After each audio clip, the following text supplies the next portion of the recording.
सुवर्णपुर जिला बिनका ब्लॉक महादेवपाली पंचायत देहरीगोटे गतकाली 185तम बकुल अमावास्या कमिटी पक्षर धूमधाम पालित हो जाइछि।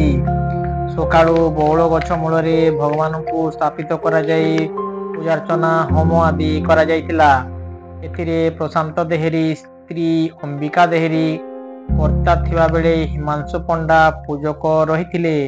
परे अमावास्या ब्राह्मण सत्संग पक्षर भगवत पठन और सत्संग कार्यक्रम अनुष्ठित होइतिला। श्रीराम पंडा भगवत पठन करथिबा बेले मनोरंजन बाघ भागवत प्रवचन करथिले। संध्यारे ए अवसर रे एक सभा अनुष्ठित होइतिला।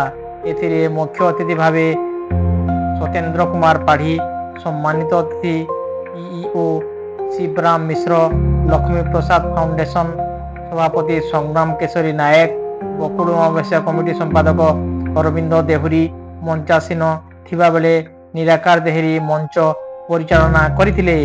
पुरे जादूगर शरद प्रधान को द्वारा चित्ताकर्षक जादूगरी सह मां माहेश्वरी कला परिषद द्वारा मेलोडी कार्यक्रम अनुष्ठित होइतिला। रातिरे सांस्कृतिक कार्यक्रम बरगढ़ सारला पाठ महिला दंड नृत्य अनुष्ठित होइतिला।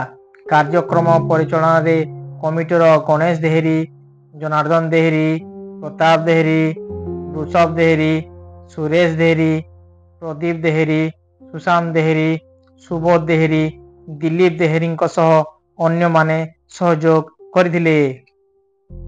बिनकारु मुरलीधर साहू का रिपोर्ट, एरिसी टीवी।